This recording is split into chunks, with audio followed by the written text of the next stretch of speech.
Bom dia, Pedro Ferraz da Costa. Muito obrigada por ter acedido a vir aqui falar do 11 de março, mas eu acho que está de acordo comigo se eu lhe disser que não podemos falar das consequências brutais para a economia portuguesa do 11 de março de 75 sem recordar, apesar de tudo, uma espécie de viragem económica que ocorrera já no país antes do 25 de Abril.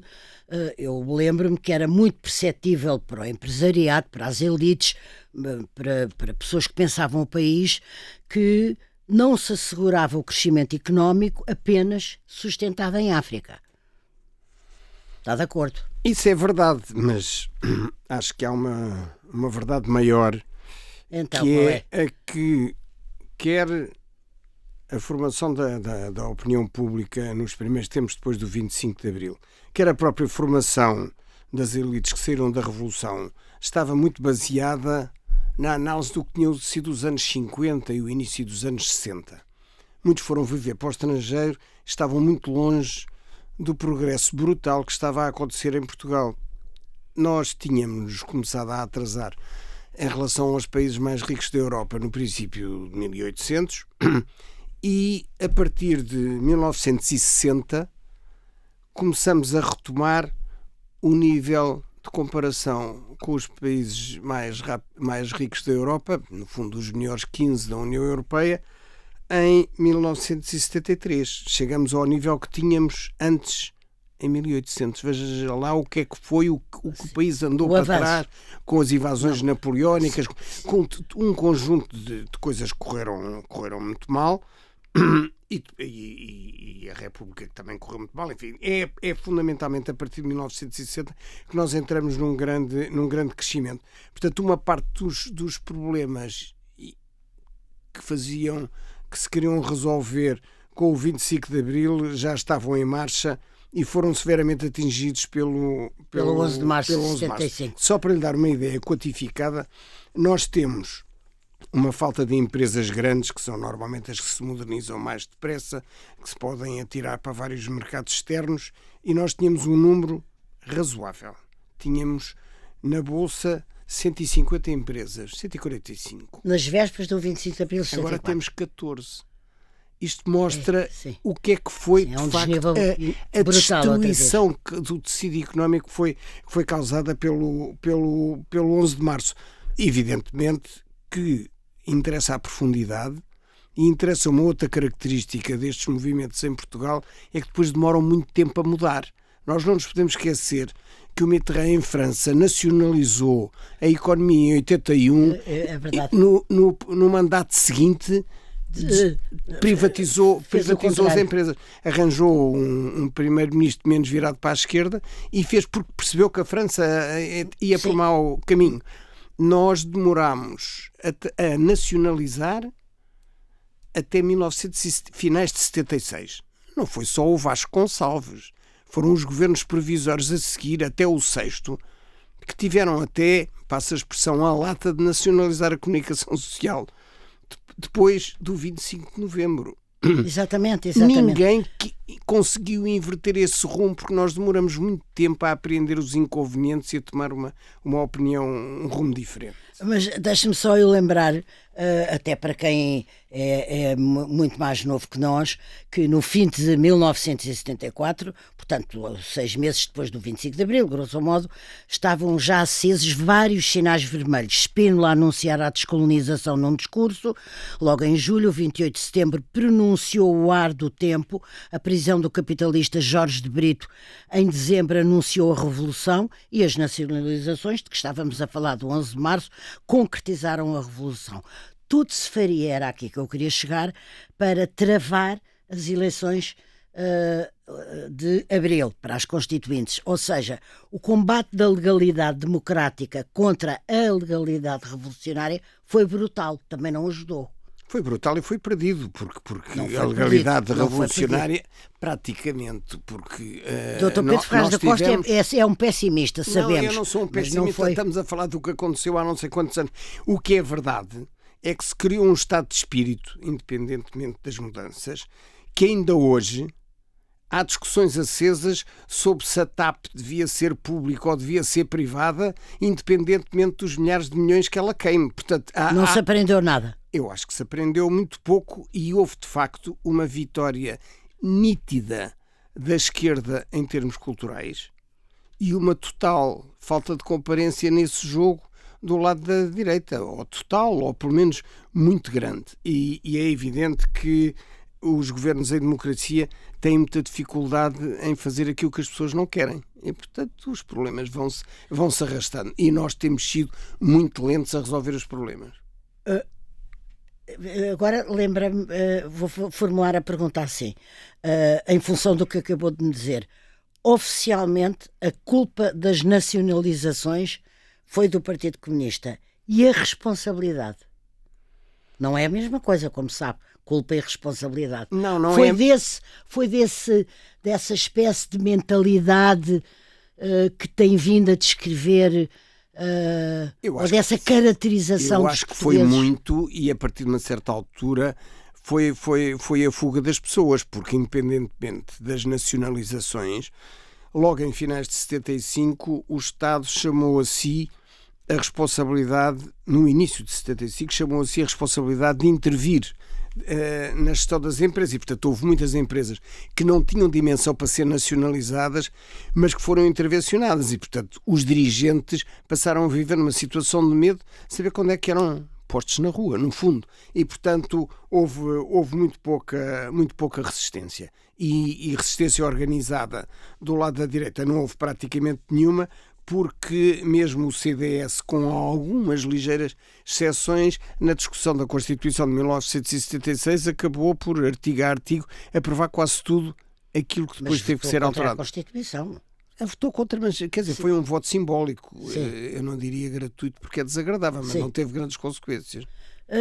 Como é que, então, está a falar de partidos, como é que explica a pressa ou a concordância dos partidos e das suas lideranças em aparentemente se integrarem tão velozmente no ar do tempo? Foi esse medo ao qual aludiu, alguns tinham a convicção de que era assim, foi uma questão de pura sobrevivência? Está-me a descrever um quadro Houve difícil e pesado. Sim. E eu agora estou-lhe a falar de como é que acha que os partidos não viram, as suas lideranças não... Aparentemente, pelo que nos lembramos e sabemos e lemos, não terão acompanhado esse seu estado de espírito que está hoje aqui a expor. Eu não diria tanto que era um estado de espírito. Eu surpreendi-me muito porque comecei logo em 75 a atuar muito na área patronal, do lado da indústria, na CIP, porque nas reuniões, se discutisse o problema do pagamento das indenizações pelas nacionalizações, havia pessoas que diziam, isso é muito inoportuno discutir isto. E, portanto, eu acho que estava tudo completamente vencido e convictamente vencido a caminho do socialismo. As pessoas... o que é que aconteceu vencido? Porquê? Por medo? Pelo efeito... A barragem da informação. Nós somos um país com uma literacia financeira muito fraca. Ainda hoje os inquéritos mostram isso. Aliás, uma boa parte da nossa classe política também detesta matemática e tem muito poucos conhecimentos de economia. E, portanto, as pessoas acharam que era assim, que de facto íamos ter... Foi uma espécie de um maio de 68, porque aí também... Mas geral. Geral, com certeza. Sim. Geral. Aliás, o domínio que o PC e a esquerda mais radical conseguiu nos meios de comunicação é uma coisa surpreendente quando nós vimos agora, e em boa parte ainda existe. Nós temos órgãos de comunicação, alguns até ligados a entidades patronais fortes, que são praticamente de extrema esquerda e subsistem dessa maneira. Está a falar de hoje? Está a falar de hoje agora, sim. Portanto, no fundo está-me a dizer que houve um país que se entregou, um país e os seus, os portugueses, que se entregaram numa espécie, ou que tomaram um barco, é como se me estivesse a dizer que tomaram um barco que ia por um caminho que não só não era o mais certo, ou aquele que devia ter sido, como deixou consequências e estragos, é isso? E principalmente, para ver se eu acho que as pessoas não interiorizaram na altura que o voto era uma arma muito importante e que poderiam ter transmitido um sinal diferente nas sucessivas eleições. Quase que dá a ideia que as pessoas tinham medo que alguém visse o que é que estavam a votar nas primeiras eleições em cada cabine de voto. E o que depois se verificou foi que nós fomos sucessivamente tendo uns resultados eleitorais mais equilibrados e mais parecidos com o que acontece nos outros países. Não, com uma democracia ocidental e um Estado de Direito e uma democracia pluripartidária. Exatamente, mas o que é certo é que nós conseguimos, com a revolução que tivemos em 74, seguir um caminho muito pior para a economia e para o desenvolvimento futuro do país do que, por exemplo, a Espanha. Conseguiu fazer uma transição sem ter uma revolução. Mas o ponto de partida... Está-se a esquecer que havia um império e uma guerra que durava há 13 anos e o ponto de partida era totalmente diferente. Eu não me estou a esquecer disso. Tudo isso devia-nos ter levado a tomar decisões com uma reflexão mais profunda, porque os espanhóis não tiveram que receber quase um sexto da população em 3 semanas, como aconteceu aqui. E que foram integrados, sim. E que foram integrados com sucesso e contribuíram muito para o crescimento que houve a seguir. É verdade. Mas eu queria voltar aí atrás porque não se pode. Eu não posso, e portanto queria ouvi-lo, não posso esquecer que... quase sempre, quer dizer, a esmagadora maioria dos portugueses reagiu sem medo, e reagiu com coragem, e reagiu publicamente na rua. Toda a gente viu, atrás do Dr. Mário Soares, evidentemente, depois com muitos apoios militares, da Igreja, de instituições, das Forças Armadas, etc, etc. Mas reagiu, foi capaz disso, e houve um sobressalto que conduziu ao 25 de novembro. E, portanto, ainda hoje não se quer festejar. E que ainda hoje não se quer festejar, mas isso já lá vamos. Mas, portanto, não o ouvi, apesar de tudo, com essa descrição que fez de uma certa forma mentis, de uma certa mentalidade ou forma de ser, da maneira como os portugueses se instalaram no tal navio que talvez não fosse na melhor direção, sem que ninguém fosse dizer ao capitão que não era por aí. Mas houve um momento em que o país esteve junto e unido, quase todo ele, para contrariar um estado de coisas. Foi capaz disso, não podemos esquecer isso. Não, isso aconteceu. É bom ter essa recordação positiva, mas eu também não tenho grandes dúvidas que se o embaixador Carlucci não tem convencido Washington que era melhor não deixar o país cair, e se o Sr. Brezhnev não tivesse dito ao Dr. Álvaro Cunhal que nós não queremos ter uma Cuba na Europa, a história tinha sido diferente. Quer dizer, não era o arcebispo de Braga e queimar meia dúzia de sedes do Partido Comunista no Norte que tinha virado a situação. E um país inteiro na rua. E um líder político que se internacionalizou Mário Soares. É evidente que se criou uma oportunidade e que houve países que nos ajudaram muito. Eu vivi isso diretamente, lembro-me dessas coisas. A Internacional Socialista e outros, e a França, e sabemos isso. A Alemanha principalmente. A Alemanha principalmente, em termos de marcos alemães ainda na altura, que eram muito necessários, porque não havia dinheiro para nada. Não havia dinheiro para nada, mas havia um país que queria, é isso o que eu quero, e já passamos por outro tema, que queria que ficasse claro, que não se pode omitir nem pôr num entre parênteses modesto, que houve um país que desceu à rua e mostrou: não queremos isto. Depois não sei se terão feito o que o Sr. Doutor está a querer dizer, não terão feito aproveitado da melhor maneira esse sobressalto ou esse elan. O que é que retrato tirou do 25 de novembro? Que foi onde conduziu este sobressalto. Que retrato tira? O que é que foi para si o 25 de novembro? Foi uma paragem. Foi o chamar a atenção para a necessidade de seguir um caminho se calhar diferente. Mas o que eu recordo facto, e para mim foi talvez o mais impressionante, foi que o general Ramalhianes deu uma entrevista ao Diário de Notícias, poucas semanas depois do 25 de novembro, a dizer, no fundo, aos deputados que tinham estado a fazer uma Constituição condicionados pelo Pacto MFA partidos. Exatamente. E que podiam voltar para trás e tomar opções diferentes. E não tiveram coragem para o fazer, porque de alguma maneira, se tivessem alterado muito, mostrava que o que tinham escrito se calhar era muito por falta de coragem. E acho que tinha sido uma oportunidade de seguir um caminho diferente. Acha que...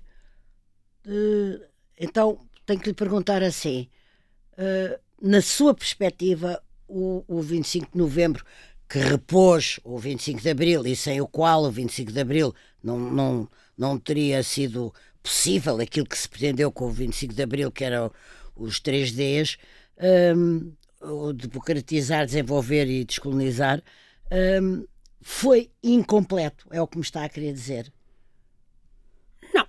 Não foi incompleto nem completo. Havia objetivos diferentes nas diversas forças. Sim. Nas diferentes forças, quer dizer, desde os anos 60, que, por exemplo, os líderes das maiores empresas económicas achavam que não se podiam desenvolver sem resolver o problema da descolonização. Eu vou citar só um facto. Nós assinamos um acordo comercial com a União, com a CE, na altura, em 1972, que vigoraria até 85 e que não era igual aos outros acordos comerciais porque, no fundo, ficava a aguardar até 85 que nós resolvêssemos o problema das colónias.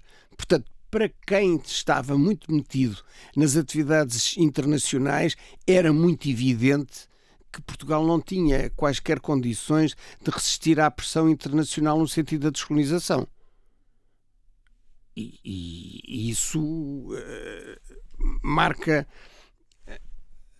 essa viragem.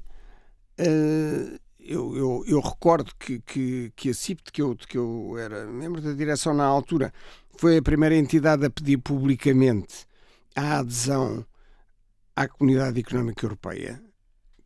Porque a primeira entidade privada, não é pública, a pedir a adesão. Porque nós achamos que a adesão era um seguro de vida para a atividade privada. Claro. E portanto, fizeram-no quando? Lembra-se exatamente?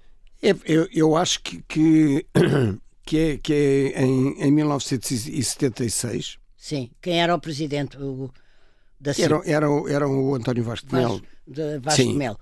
E reuniram e acharam que tinham que pedir isso. Exatamente. Muito bem. Pedido esse foi transmitido ao Dr. Mário Soares, que era há muito tempo a pessoa que obviamente podia fazer isso. Da República Socialista passou-se para a entrada na CE, era um seguro político, já me deu a entender, era também uma necessidade económica, era uma espécie de solução global para os problemas. Vamos desenvolver aquilo de que estávamos a falar. Tinha sido feito antes do 25 de Abril, mas tinha sido completamente esquecido a análise e as conclusões que se tiraram do segundo Congresso da Indústria, que foi em 1957, salvo erro, em que, na sessão final, o Ministro da Presidência, que era o Marcelo Caetano, tinha anunciado a necessidade de acabar com as substituições de importações e lançar um setor industrial muito virado para o exterior. É na sequência disso que nós assinamos o acordo com a EFTA, de que fomos fundadores em 1960, somos subscritores do acordo de tarifas do GATT e fazemos o acordo com a União Europeia, o acordo comercial, em 1972. Tudo isso era, no fundo, uma integração económica nesse espaço europeu e é isso que se vai fazer. As negociações demoraram imenso tempo porque foi uma altura onde a Europa estava em estagnação e com inflação elevada e com grandes dúvidas sobre o que é que devia ser o caminho do futuro entre a França e a Alemanha, como sempre. Exatamente. Depois acabamos de entrar praticamente 10 anos depois da negociação, e isso correspondeu a um período bom, porque nós... Estamos a falar de que ano? Estamos a falar a partir de 86. Sim, portanto, nós exatamente. A negociar sim. De 76 até 86. Sim. Perdemos, nessa altura, um período de grande recuperação da economia internacional, dos anos 80, porque ainda não estávamos dentro e porque tínhamos um conjunto de problemas, nomeadamente financeiros, para resolver internamente. Mas o período que vai desde a entrada, que é em 86, até 2000, é uma das épocas de ouro da economia portuguesa, onde nós voltamos a crescer quase tanto como tínhamos crescido até ao 25 de Abril. Portanto, há a época de ouro da parte final do Marcelo e depois há a época de ouro dos governos de maioria absoluta do Cavaco. Sim. Mas do Cavaco eu acho uma certa graça, porque ninguém se esqueceu que a CIP e o seu então presidente na altura, Pedro Ferraz da Costa, com quem tenho o prazer de estar agora a falar, combateram o cavaquismo, combateram mesmo, embora depois vindo a reconhecer, cito, que tinha havido um todo global que fazia sentido. Citei. E também não apreciaram o modus faciendi, a maneira como foi processado o processo das privatizações, passa a redundância. Portanto, acho graça agora dizer-lhe que o período de ouro da economia foi o cavaquismo. Não, acha graça e poderá ter graça, mas o que acontece é que crescemos mais nessa altura, comparado com um período em que crescemos miseravelmente. Portanto, tem que ter isso em conta, sim. Preciso ter isso em conta. Mas eu acho que podíamos ter crescido muito mais. E já lhe vou dar um exemplo disso. Mas gostava de dizer que os aspectos com que nós estávamos contra em relação ao cavaquismo era uma excessiva intervenção na economia e uma incapacidade de negociar com o setor privado o rumo que nós devíamos seguir. Isso era um isolamento e um autoritarismo de Estado que não era muito típico. É uma coisa que dura até hoje, é um pequeno entre parênteses que dura até hoje. Eu dou a ideia que os portugueses gostam disso. Eu não deixo de falar no assunto, mas as pessoas acham que deve ser, se calhar, o Primeiro-Ministro a decidir as carreiras da TAP e os horários dos comboios e, enfim, uma data de coisas dessas que para mim não fazem sentido nenhum. Onde é que foi, de facto, a grande luta? Foi em relação ao problema das indemnizações. Nós destruímos quase 50% do tecido económico da economia portuguesa. Depois do 25 de Abril. Com as nacionalizações, o 11 de março. Sim. Que é disso que estamos a falar. Ficou por resolver, porque as pessoas foram desapossadas das coisas. Em França, foram nacionalizadas em 81, receberam as indenizações pouco tempo depois e foram fazer outras coisas com esse dinheiro. Aqui não, as pessoas foram roubadas. E nós perdemos essa capacidade de iniciativa e essa experiência empresarial. Não era o patrão ou o dono, era toda a estrutura que existia nessas empresas que, na maior parte dos casos, teve que ir para o Brasil ou para a Espanha e, portanto, foi capacidade de gestão, que nós, em alguns aspectos, até tínhamos mais do que em Espanha, que se perdeu. Nós não nos podemos esquecer que o Grupo CUF não tinha nada de dimensão comparável em Espanha, por exemplo, e que toda essa estrutura dirigente se desfez porque eles voltaram a refazer o grupo mais de 10 anos depois. Mas, portanto, está a falar dos melos. Estou a falar dos melos. O que eu queria dizer é que era preciso pagar-lhes. Não havia dinheiro. O que o Primeiro-Ministro achava, isso eu percebo, é que dar dinheiro a 1.000 ou 3.000 ou 30.000 acionistas ia cair mal na opinião pública no geral, porque estamos a falar de Cavaco Silva. Estamos a falar de Cavaco Silva. Mas nós achamos, e trabalhámos nós na CIP, que era possível avaliar o que é que as pessoas tinham o direito de receber e entregar-lhes títulos com que eles pudessem concorrer às privatizações e que nós tivéssemos privatizações em leilão, para que não houvesse acusações de que estes ou aqueles andavam a ser beneficiados. E eu acho que nós teríamos chegado a soluções melhores. Um dos setores que sofreu muito com a má privatização foi a banca. E a banca portuguesa praticamente desapareceu. E porque houve acionistas que se meteram a comprar os bancos e a concorrer às privatizações sem ter os recursos financeiros para isso, ficando muito dependentes quer do Governo, quer do Banco de Portugal. Portanto, nesse aspecto de construção de uma nova economia, eu acho que devia ter sido feito de uma maneira completamente diferente. Em todo caso, reconhece que, como a expressão é sua... Cá rios de dinheiro. Como? Caíram em Portugal rios de dinheiro na altura da adesão. O primeiro-ministro Cavaco Silva negociou muito bem os acordos para a política de coesão da União Europeia e, portanto, nós tivemos imensos recursos que foram utilizados a fazer obras públicas. Agora, um país só de obras futuro, públicas? Fundamentalmente obras públicas. Um país de futuro não se constrói só com autoestradas e nós temos tido dificuldades e continuamos a ter hoje a entrar em novos setores e são esses que podem trazer melhores remunerações e evitar que os jovens imigrem. As coisas modernas normalmente não se pode dizer antes quais são, porque há pessoas que as descobrem. Agora, o que acontece quando há condições no sistema económico para que as pessoas investam. Um dos grandes problemas que nós temos é o sistema fiscal, em que, na generalidade dos casos, a autoridade tributária não quer assistir ao crescimento das empresas e torna a vida empresarial muito difícil e muito insegura. E os governos têm medo de tomar, ou têm tido até agora, medo de tomar decisões nesse aspecto. Nós devíamos fazer mais para ter empresas de maior dimensão, devíamos fazer mais para que houvesse sucessão dentro das empresas, para que quem quisesse vender tivesse quem queira comprar, porque o morrer de morte natural nas empresas é um desperdício de recursos enorme. Tudo se deita fora. As pessoas, as equipas que demoram anos a fazer, os equipamentos, os terrenos, é tudo desperdício. E há países que conseguem, com condições fiscais mais favoráveis, fazer com que haja outros interessados em comprar. Aqui, quem vende tem medo de pagar impostos muito elevados. Quem compra tem muita dificuldade também em termos fiscais.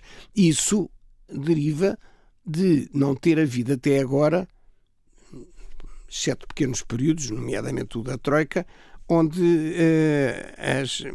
os governos não querem facilitar isso. E numa visão de curto prazo só querem aumentar as receitas fiscais.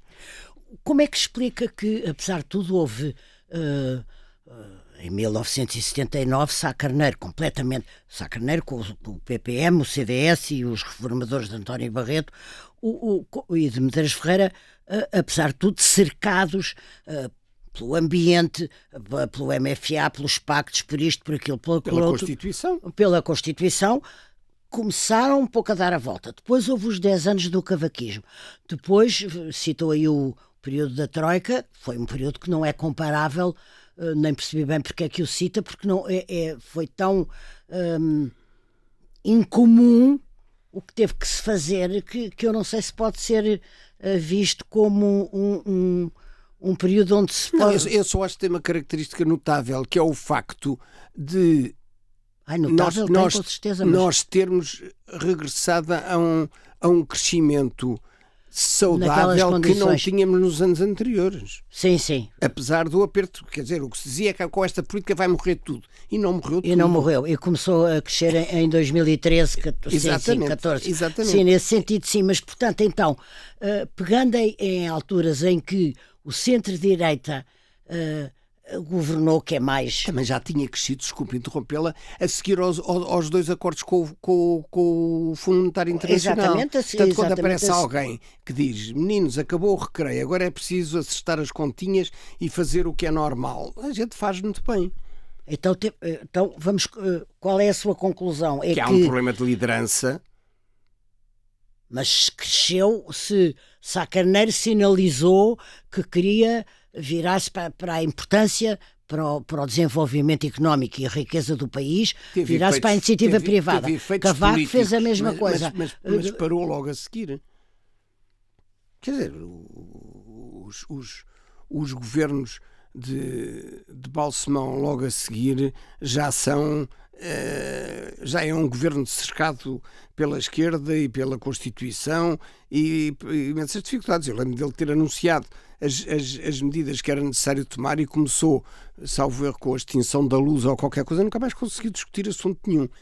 A única coisa que fizeram foi a extinção do Conselho da Revolução. Estava prevista Sim, mas fizeram, início. mas fizeram. Sim, era o que faltava que não fizessem. Sim. Nós não podíamos estar na União Europeia com um Conselho da Revolução.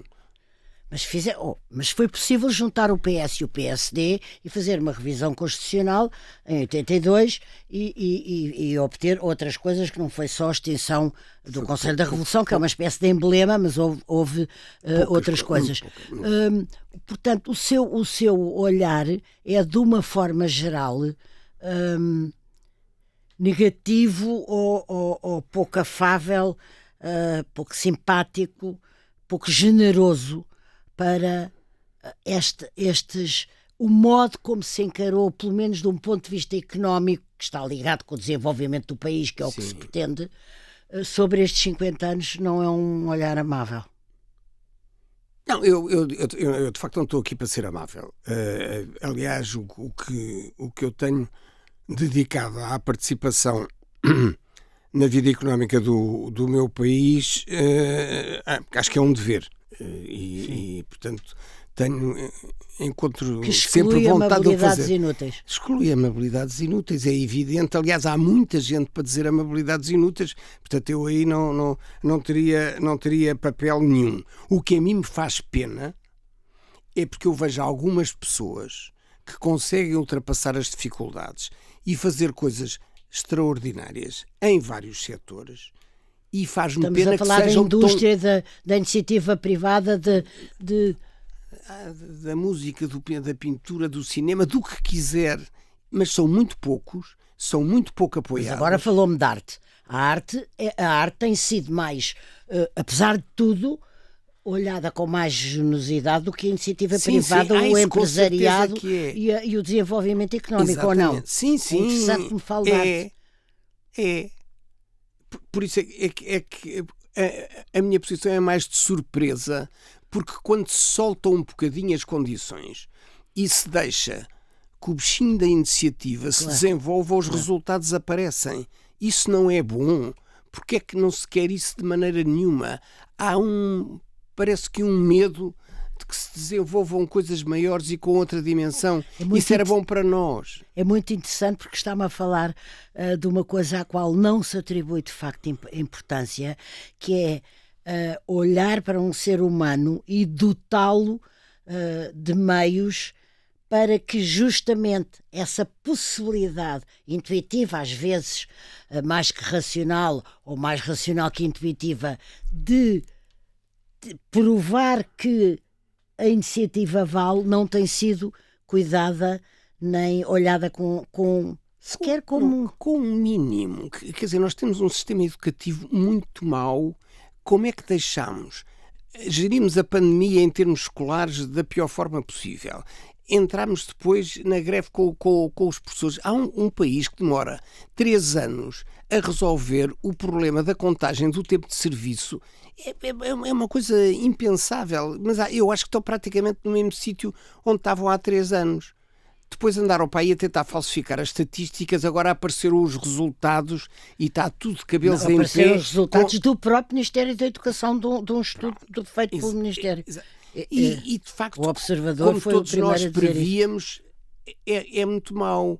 Agora, o que a mim me preocupa mais é que os jovens, quase todos, começam a partir dos 14 anos a dizer que querem ir para o estrangeiro. Eles nem sabem porquê, mas criou-se uma onda nesse sentido. E se aqueles que se movem melhor querem sair, é muito mau sinal.